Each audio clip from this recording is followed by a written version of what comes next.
BNP chairperson Begum Khaleda জিয়াকে jail দেওয়ার প্রতিবাদে সারা পৃথিবীর প্রবাসীরা একের পর এক বিক্ষোভ করেই যাচ্ছে। ঠিক এমনটাই ঘটল ইতালিতে। ইতালিতে প্রধানমন্ত্রী সম্মেলন চলাকালে বিএনপির কড়া বিক্ষোভ। প্রধানমন্ত্রী শেখ হাসিনা ইফাডের 41 গভর্নিং কাউন্সিলে যোগ দিতে 4 দিনের সফরে ইতালি এলে বাংলাদেশ জাতীয়তাবাদী দল ইতালির আয়োজনে ইফাদ ভবনের পাশে বিক্ষোভ প্রদর্শন করে সকাল থেকে দুপুর পর্যন্ত। ইতালির বিভিন্ন শহর ও ইউরোপের UK, German, Belgium, Sweden, Greece, Spain সহ বিভিন্ন দেশ হতে আগত বিপুল সংখ্যক নেতাকর্মী কালো পতাকা, ব্যানার, ফেস্টুন সহ বর্তমান সরকারের প্রধানমন্ত্রী শেখ হাসিনার বিরুদ্ধে স্লোগান দিতে থাকে। সে সময় কঠোর নিরাপত্তা বেষ্টনীর মধ্যে নেতাকর্মীরা বক্তব্য রাখেন। বক্তারা বলেন, বর্তমান সরকারের সাবেক প্রধানমন্ত্রী বেগম খালেদা জিয়া ও তারেক রহমান সহ সকল নেতাকর্মীদের বিরুদ্ধে মিথ্যা মামলার রায়ে যতদিন বেগম জিয়া কারাবদ্ধ থাকবে ততদিন বিক্ষোভ সমাবেশ চলবে।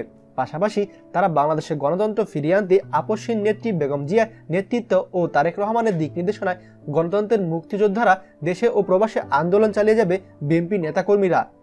এই বিক্ষোভ কর্মসূচির মাধ্যমে প্রতিবাদকারীরা মনে করেন বাংলাদেশের বর্তমান পরিস্থিতি তুলে ধরতে বিশ্ব নেতৃত্বরা নাড়া দিতে সক্ষম হয়েছে। এই সময় উপস্থিত ছিলেন বিএনপির কেন্দ্রীয় আন্তর্জাতিক সম্পাদক মাহিউদুর রহমান, ইউকে বিএনপি সভাপতি এম.কে মালেক, সুইডেন বিএনপির প্রধান উপদেষ্টা মহিউদ্দিন আহমেদ রিন্টু।